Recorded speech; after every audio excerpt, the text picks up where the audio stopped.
آج کل ہر کوئی شخص کہتا ہے بیعت بیعت کا ایک موجہ طریقہ ہے، رسول اللہ صلی اللہ علیہ وسلم کے طریق پر صحابہ کبار نے لی ہے، اولیاء عظام نے لی ہے۔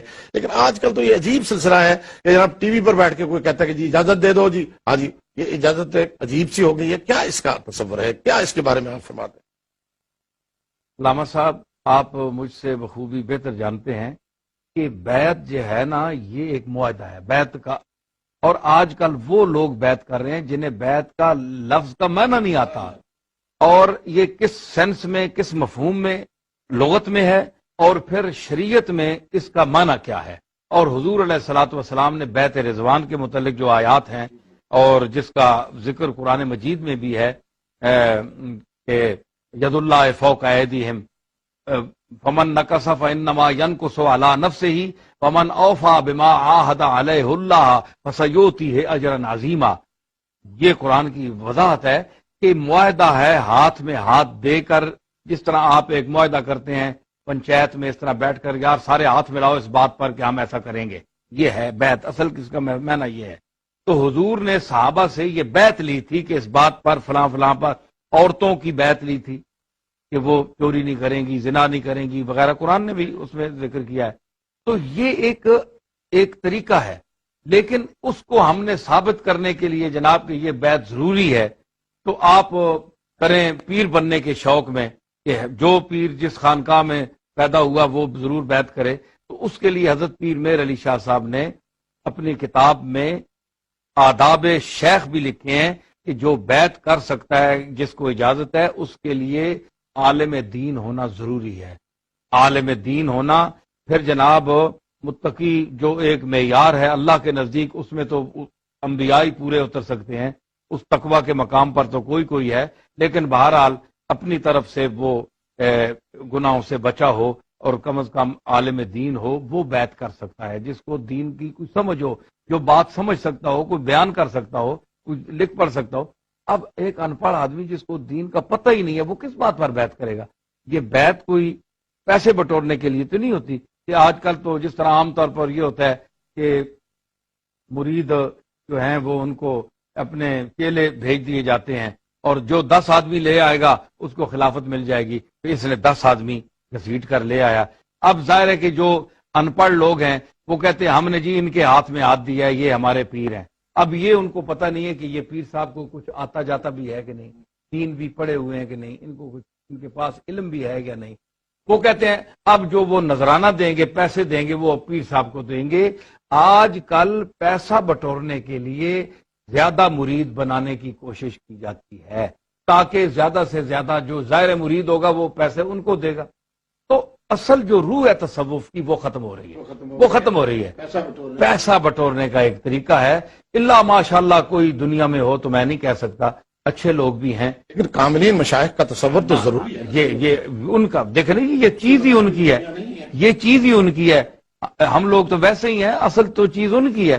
تو کم از کم جس ناج پر انہوں نے یہ بیعت کا طریقہ اختیار کیا تھا، اور اس پہ حالانکہ بڑے اعتراضات بھی ہیں بیعت پر، وہ اب ایک طبقہ ہے وہ کہتا ہے جناب بیعت جو ہے وہ ضروری ہے، اس کے بغیر انسان جو ہے وہ ابلیس جو ہے شیطان اس کا پیر ہوتا ہے، جس کا یہ ایک غلط بات ہے، اس کا کوئی وجود نہیں، نہ یہ حدیث ہے، پتہ نہیں کس کا قول ہے، انہوں نے حدیث بنا دی، کوئی حدیث نہیں ہے۔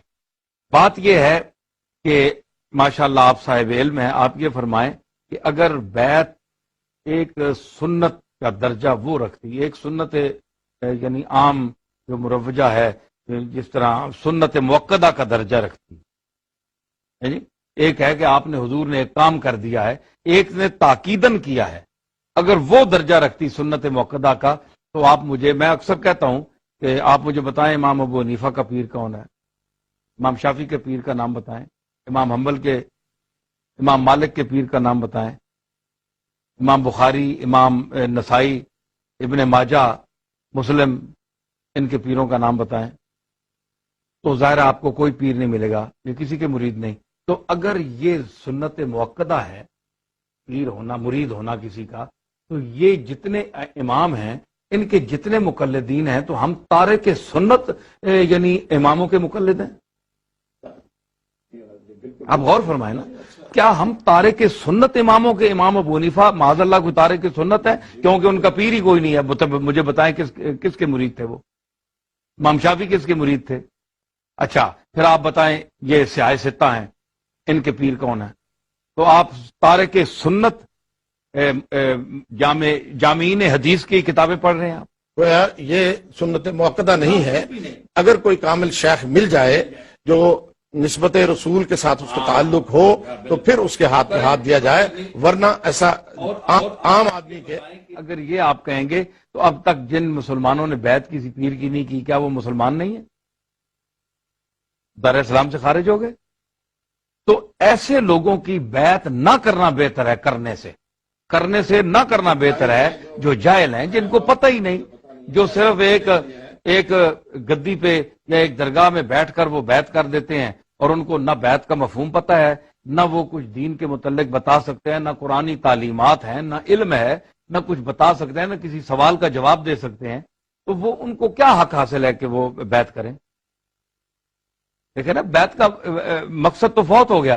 اور ہاں اگر آپ نے مرید زیادہ کر کے تو پیسے بٹورنے ہیں، ہاں کاروبار ٹھیک ہے. آپ یہ تو ایک کاروبار جیسے کہ اکٹھا کرنا، اپنے پیروکار اکٹھے کر کے جس طرح سے سیاسی پارٹیاں کرتی. پیر میر علی شاہ صاحب فرمایا کرتے تھے کہ آیان ہم، وہ تو کثر نفسی سے فرمایا کرتے تھے کہ ہم تو اس قابل نہیں ہیں، تو بیعت کرنے لینے کے قابل وہ ہے جس کی نظر آیان ثابتہ پر ہو کہ اللہ تعالیٰ نے اس بندے ایک جو میرے پاس آیا ہے مرید ہونے، تو اللہ تعالیٰ نے ایک کے اسماء میں سے یہ کس اسم کا مظہر ہے، غفور کا، رحیم کا، جلال کا، ودود کا، ہے جی، رعوف کا، رحیم کا، کس اسم ذات کا مظہر ہے، پھر اس کے مطابق وہ اس کو وظیفہ بتاتے تھے. وہ لوگ بیعت لینے کے مستحق ہیں.